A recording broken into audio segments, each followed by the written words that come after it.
Hello বন্ধুরা, অভিশপ্ত রাতের 59 নম্বর এপিসোডে তোমাদের স্বাগত।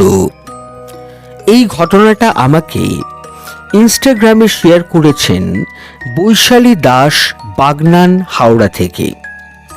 প্রথমেই বৈশালী দাসকে অভিশপ্ত রাতের তরফ থেকে ধন্যবাদ জানাই এত ভয়ঙ্কর একটা সত্য ঘটনা শেয়ার করার জন্যে। বন্ধুরা, ঘটনাটা শোনার সময় তোমাদেরও আতঙ্কের স্বাদ ভরপুর অনুভব হবে, এটার গ্যারেন্টি আমি দিলাম। সুতরাং 1 সেকেন্ডও সময় নষ্ট না করে পুরো ঘটনাটা শোনার অনুরোধ রইল। ঘটনাটা গত বছর জানুয়ারি মাসের। হাওড়ার আমতা নিবাসী দেবেন্দ্র মোহন রায় মহাশয়ের একমাত্র মেয়ে নিশির বিয়ে ঠিক হয়েছিল পুরুলিয়া পশ্চিম পাড়ার নিবারণ মজুমদার মহাশয়ের দ্বিতীয় পুত্র সৌমুর সাথে। সৌমু পিডব্লিউডির একজন কর্মরত ইঞ্জিনিয়ার। ঘটকের কথা অনুযায়ী নিশিমার জন্য সৌমু একেবারে রবদে বনাদি জোড়ি গোছের কিছু একটা। উভয় পক্ষের মত অনুযায়ী গত বছর জানুয়ারি মাসের শেষের দিকে একটা শুভ লগ্নে নিশি ও সৌমের 4 হাত এক করার কথা ভাবে দেবেন্দ্র মোহন রায় মহাশয় বিত্তশালী ব্যক্তি, বিষয় সম্পত্তি প্রচুর। সুতরাং উনি ওনার একমাত্র মেয়ের বিয়েতে কার্পণ্য করেননি। মেয়েকে সোনাদানা ও সৌম্যকে যৌতুক হিসেবে বেশ বড় অঙ্কের অর্থ উনি প্রদান করেন। খাবার দাবারেও উনি এলাহি ব্যবস্থা করেন। এক কথায় উনি বেশ বড় লোকই ব্যবস্থাপনায় একমাত্র মেয়ের বিয়ে সম্পন্ন করেন। দান সামগ্রী হিসেবেও যা দেন তাতে দুটো পরিবারের বাড়ি সাজানোর পক্ষে যথেষ্ট। উনি ওনার কোনো স্বাদই অপূর্ণ রাখেননি। ধুমধাম করে বিয়ে সম্পন্ন হয়। বিয়ের পরের দিন সৌম্যর জামাইবাবু, দিদি ও 2 বন্ধু নব দম্পতিকে নিয়ে হাওড়া স্টেশন থেকে ব্ল্যাক ডায়মন্ড এক্সপ্রেস ধরেন পুরুলিয়ার উদ্দেশ্যে। পথ দীর্ঘ। ওদের আগে থেকেই রিজার্ভেশন করা ছিল। দান সামগ্রী গতদিনই বরযাত্রীদের সাথে ট্রান্সপোর্টে পাঠিয়ে দিয়েছিলেন রায়মশাই। হাওড়া স্টেশনে করুণ বিদায় পর্ব মিটে যাবার পর ওরা সবাই নিজেদের সিটে এসে বসে। তখন রাত প্রায় 11টা। ট্রেন পুরুলিয়া পৌঁছবে পরের দিন সকাল 8:30 নাগাদ। লেট করলে তারও পরে। ট্রেন চলেছে নিজের গতিতে। নিশি জানালার পাশে বসে বাইরের নিশ্ছিদ্র অন্ধকারের দিকে তাকিয়ে আছে। হয়তো পরিবারের লোকজনদের খুঁজে বেড়াচ্ছে। নিশির বর সৌম্য, ওর জামাইবাবু, দিদি ও বাকি 2 বন্ধু শোবার তোড়জোড় করছেন, কারণ 2 দিনের ধকলে সবারই একটা লম্বা ঘুমের প্রয়োজন। সৌম্যর দিদি নিশিকে বলে মিডল বার্থে ওর বিছানা করা হয়েছে এবং ওকে ঘুমিয়ে পড়তে বলেন। নিশি ওর দিদি অর্থাৎ নিশির ননদকে বলে যে সে একবার বাথরুমে গিয়ে হাত মুখ ধুয়ে পোশাক চেঞ্জ করে তারপর শোবে। ওর ননদ বলে যে সে বাথরুম থেকে না ফেরা পর্যন্ত জেগে থাকবে। নিশি বাথরুমে যায়। বন্ধুরা, তোমরা যারা দূরপাল্লার ট্রেনের বাথরুমে গেছো তারা নিশ্চয়ই জানো যে বাথরুম কতটা ছোট হয়। যাই হোক, নিশি হাত মুখ ধুয়ে পোশাক চেঞ্জ করার জন্য যেই পাশ ঘুরেছে অমনি সে দেখে এক নারী লাল রঙের শাড়ি পরে বিয়ের সাজে হাঁটু গেড়ে মুখ নিচু করে বসে আছে বাথরুমের একটা কর্নারেই। নিশি ভয়ে জমে গিয়ে পাথরের মতো দাঁড়িয়ে থাকে। কিছুক্ষণ ওইভাবে দাঁড়িয়ে থাকার পর কোনো রকমে সাহস দেখিয়ে কাঁপা কাঁপা গলায় ওই নারীকে প্রশ্ন করে, তুমি কে? কোনো উত্তর পায় না নিশি। দু একবার ডাকার পরও কোনো সাড়া না পেয়ে নিশি কিছুটা বিরক্ত হয়ে সেই নারীকে বলে, এখানে বসে আছো কেন? আমার জায়গায় অন্য পুরুষ মানুষও তো আসতে পারতো নাকি?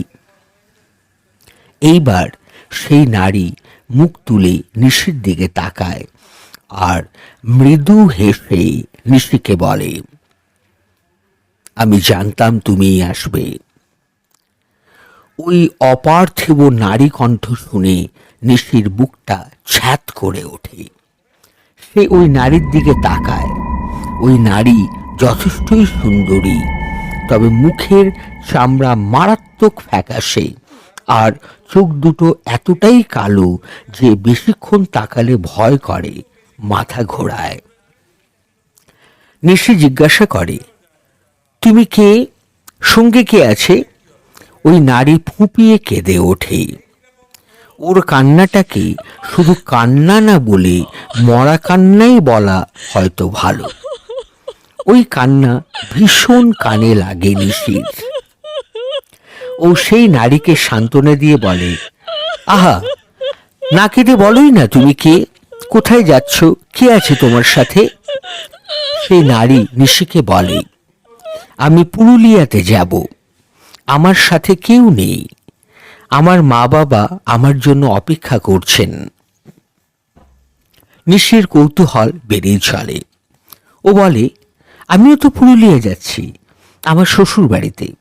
আচ্ছা, তুমি কোথা থেকে ট্রেনে চাপলে? ওই নারী ভয়ঙ্করভাবে হেসে বলে, আচ্ছা, তুমি কি বোকা গো? হাওড়া থেকে ট্রেন ছাড়ার পর কি ট্রেনটা এখনো কোথাও থেমেছে? নিশি বলে, না। সেই নারী বলে, তাহলে? এটা তো পরিষ্কার হলো যে ওই নারী হাওড়া থেকেই ট্রেনে চেপেছে। নিশি আবার জিজ্ঞাসা করে, আচ্ছা, হাওড়ার কোথা থেকে আসছো? ওই নারী বলে, আমতা থেকে। এইবার নিশি ভয় পেয়ে যায়, কারণ আমতাতেই তো বাপের বাড়ি। নিশি এটা ভেবেই অবাক হয় যে এটা কি নিছক কাকতালীয়, নাকি এর পেছনে কোনো গূঢ় রহস্য আছে। ওই নারী কেঁদে নিশিকে বলে, আমাকে একটু সাহায্য করবে? নিশি বলে, কেমন সাহায্য? ওই নারী বলে, আমাকে একটু পুরুলিয়া পৌঁছে দেবে? নিশি বলে, ট্রেন তো পুরুলিয়াতেই যাচ্ছে, তা তুমি স্টেশনে নেমে যেও, তাহলেই তো হবে।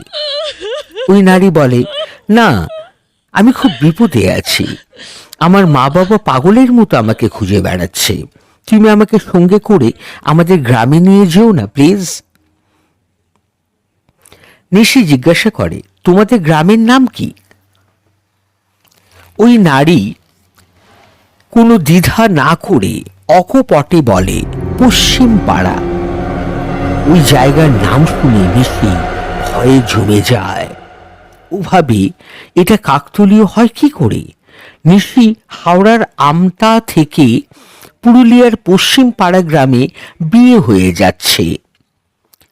ওই অপরিচিত মেয়েটিও একই জায়গা থেকে চেপে একই জায়গায় যাচ্ছে, ভারী অদ্ভুত তো। হঠাৎ বাথরুমের দরজায় টোকা দেবার শব্দ হয়। কেউ একজন এসেছে। অনেকক্ষণ হয়ে গেছে, তাছাড়া ওর ননদই বা কি ভাবছে। ও ওই নারীকে বলে, এবার তুমি কি করবে? কেউ একজন এসেছে, বাথরুমে ঢুকবে, এবার?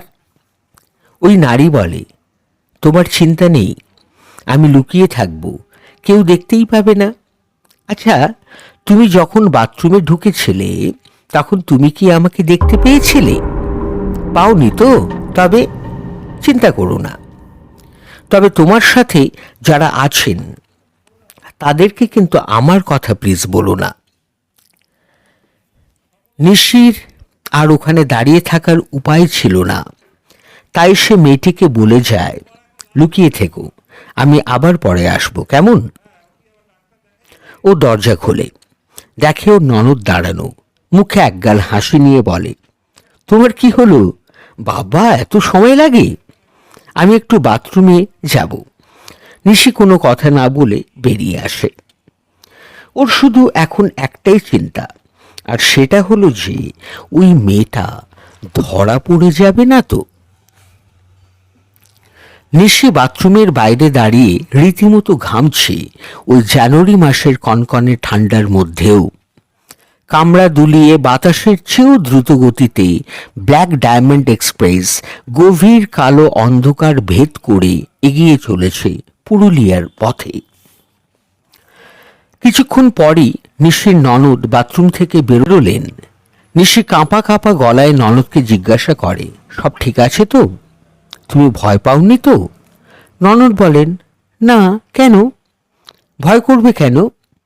নিশি বুঝতে পারে যে তার ননদ সেই মেয়েটিকে নিশ্চয়ই দেখতে পায়নি। ও একটা দীর্ঘশ্বাস ফেলে। ওরা দুজনে নিজেদের বার্থে ফিরে আসে। নীল রঙের একটা নাইট ল্যাম্প জ্বলছিল কামরার সিলিংয়ে। এসিটা 20 ডিগ্রিতে চলছিল। ওর ননদ জল খেয়ে শুয়ে পড়েন আর নিশিকেও শুয়ে পড়তে বলেন। বাকিরা সবাই ঘুমিয়ে কাঁদা। নিশিও শুয়ে পড়ার ভান করে।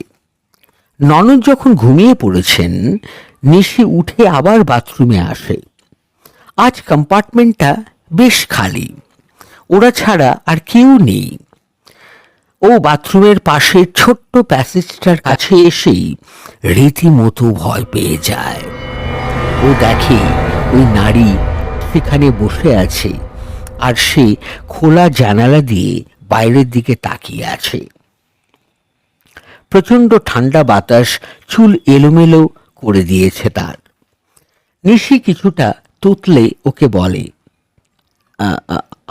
আমার ননদ বাথরুমে গিয়েও তোমাকে দেখতে পাইনি, যেমনটা আমিও বাথরুমে ঢুকেই তোমাকে দেখতে পাইনি। এ কি ম্যাজিক নাকি অন্য কিছু? তুমি আসলে কে বলো তো? এইবার সেই নারী ধীরে ধীরে জানলার দিক থেকে নিজের মুখ সরিয়ে নিশির দিকে ফেরে। নিশি ধপাস করে ভয় বসে পড়ে।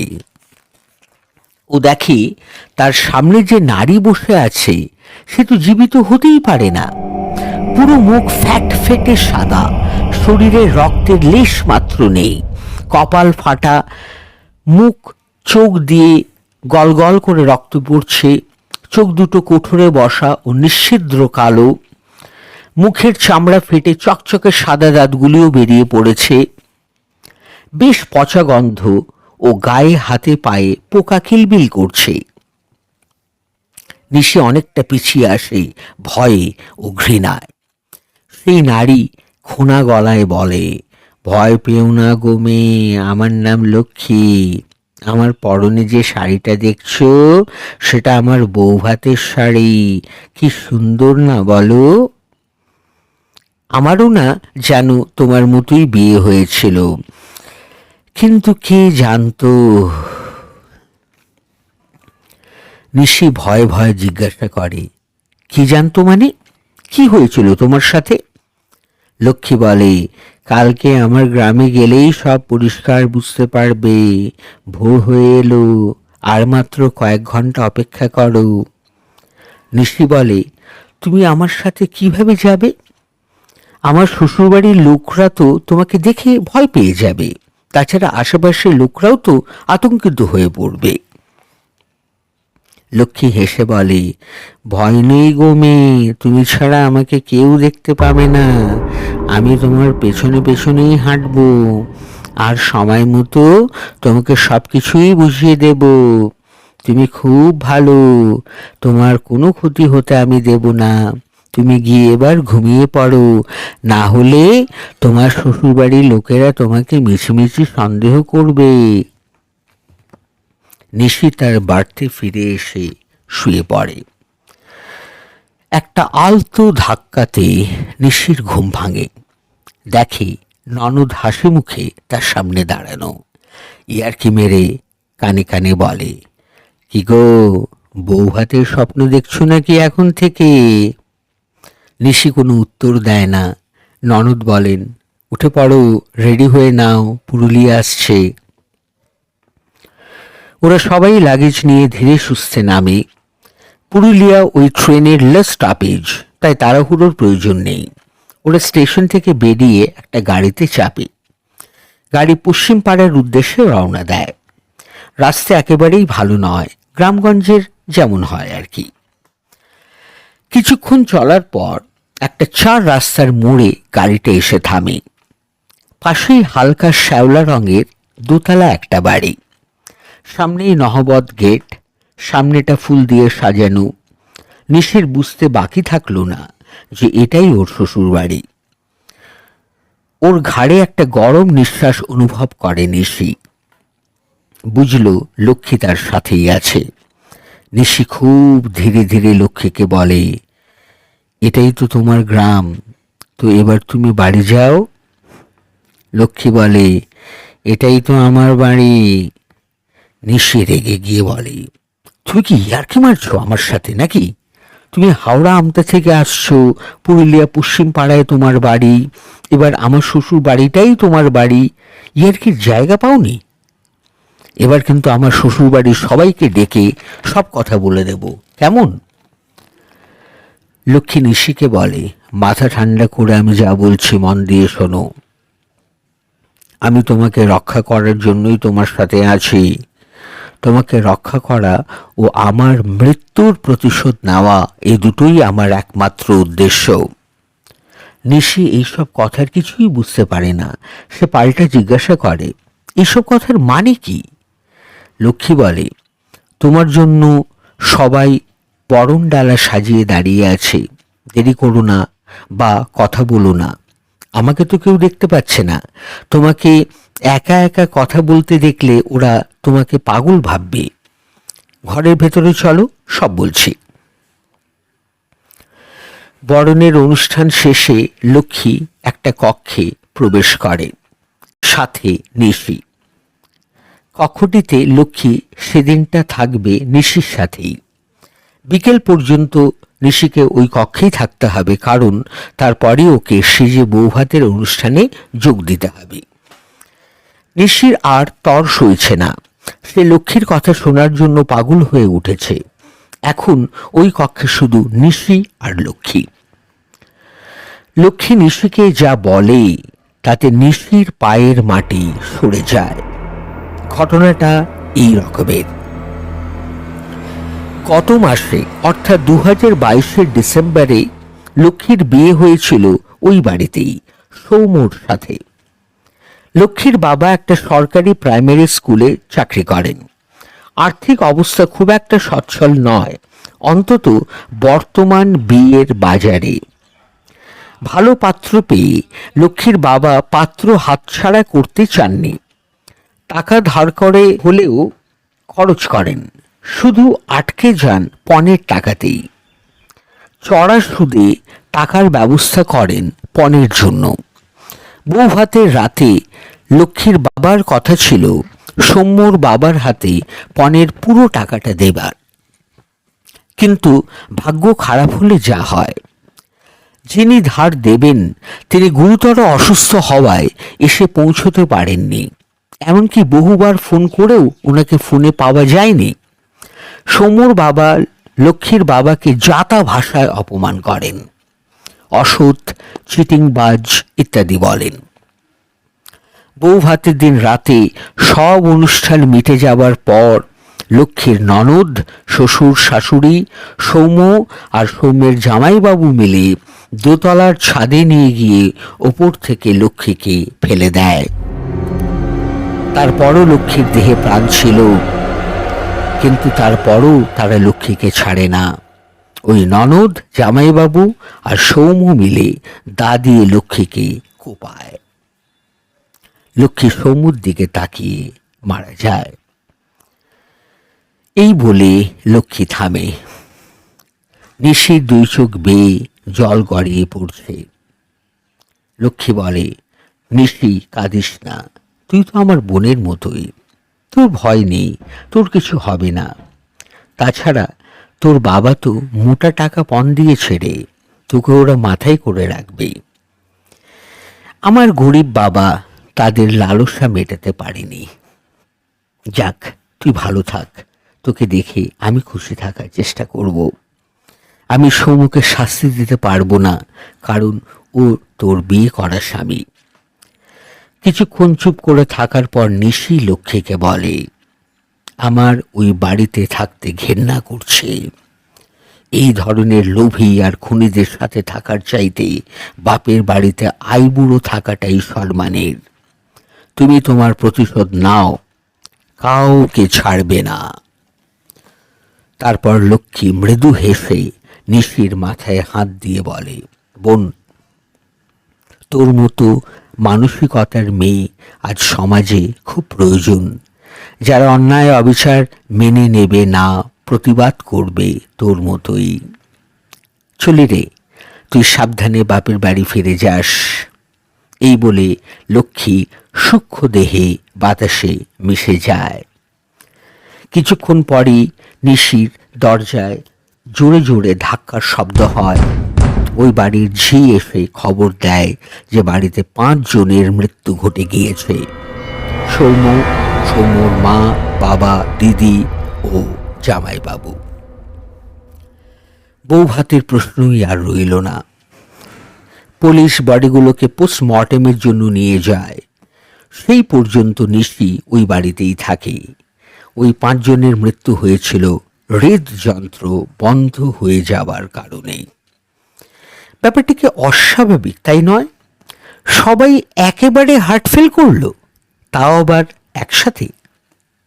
এটা কি সম্ভব?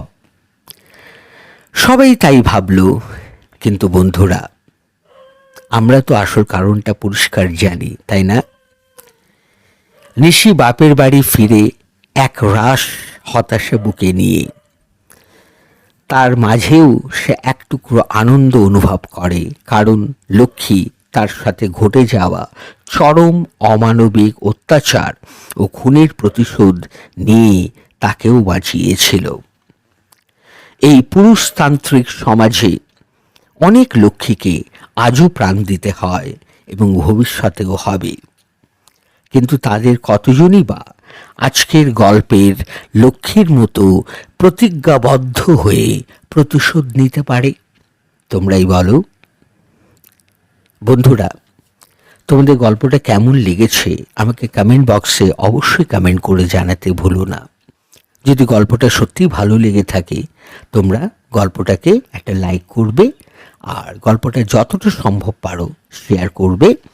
আর চ্যানেলে যদি তোমরা নতুন হয়ে থাকো, প্লিজ চ্যানেলটাকে সাবস্ক্রাইব করে আমাদের পরিবারের সদস্য হয়ে থেকো। গুড নাইট, শুভরাত্রি, তোমাদের রাত শুভ হোক।